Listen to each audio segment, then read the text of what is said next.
The air in our kitchen felt heavier than usual, like it was holding its breath.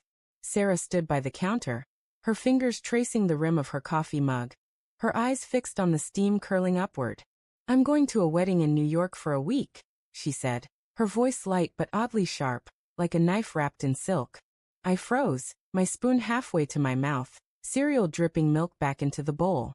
"Okay," I managed, but the word felt hollow, a reflex to mask the sudden tightness in my chest. A wedding? She hadn't mentioned any friends getting married. No invitations had arrived in our mailbox. The silence that followed her announcement hummed with something unspoken, something I couldn't yet name. Sarah's auburn hair caught the morning light filtering through the blinds, and for a moment, she looked like the woman I'd married 5 years ago, vibrant, untouchable.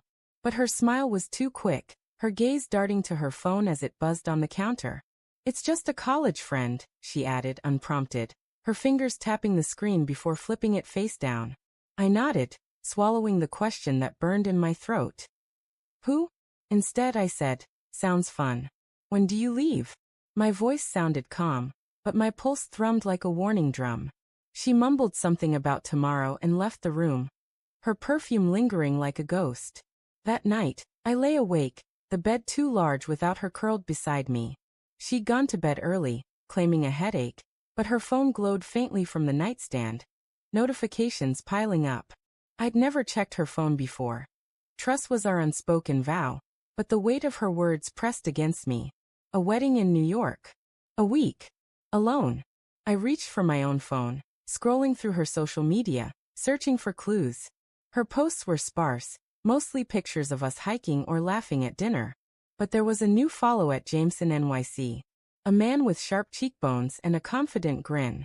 His profile was private, but his bio read, "Living for the moments that take your breath away." My stomach twisted. The next morning, Sarah packed with a frenetic energy, tossing dresses into her suitcase. "You're taking a lot for a wedding," I said, leaning against the bedroom doorframe, trying to keep my tone light. She laughed, a high brittle sound. "You know how it is, Matt. Gotta have options." Her eyes didn't meet mine. I noticed a new necklace, a delicate silver chain with a small pendant, glinting at her throat. "That's new," I said, pointing. She touched it absently, her fingers lingering. "Oh yeah, a gift from a friend." The word friend landed like a stone in a still pond, rippling unease through me. At the airport, she kissed me quickly, her lips cool against mine. "I'll call you when I land," she promised, but her eyes were already elsewhere, scanning the terminal. I watched her disappear into the crowd, her suitcase wheels clicking against the tiles, a sound that echoed in my chest long after she was gone.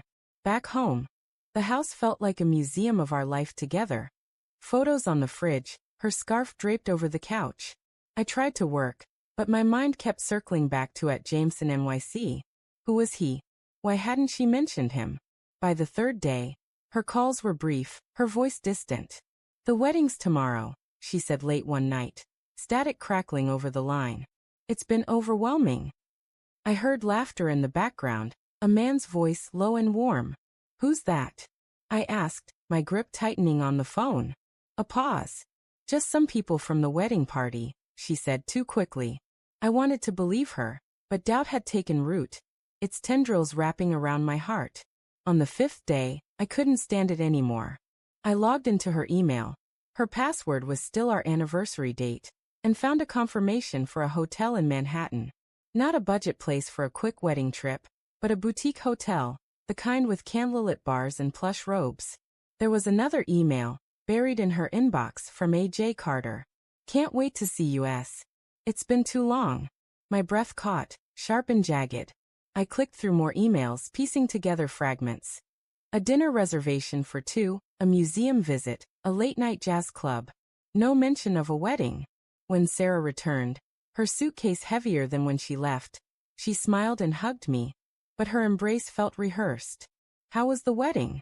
I asked, my voice steady despite the storm inside me. She hesitated, her eyes flickering. "Beautiful," she said, but her voice cracked and I saw it, the truth naked and raw, in the way she couldn't hold my gaze. I reached for her necklace, the pendant warm from her skin. "Who gave you this?"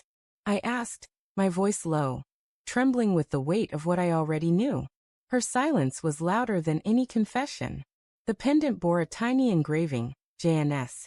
My world tilted, the room spinning as betrayal sank its claws into me. There was no wedding, was there? I whispered. Sarah's eyes filled with tears, but she didn't deny it.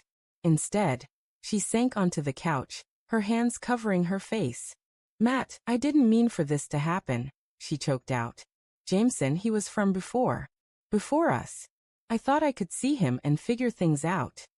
Her words were a blade, slicing through 5 years of love, trust, and promises. I wanted to scream, to demand why, but all I could do was stare at the woman I thought I knew. The necklace glinted in the lamplight, a cruel reminder of her secret. I turned and walked out, the door clicking shut behind me, leaving her sobbing in the ruins of our life. The night air was cold, but it couldn't numb the ache in my chest. Somewhere in New York, a man named Jameson was waiting for her call, and I was left with nothing but the ghost of a marriage I thought was real.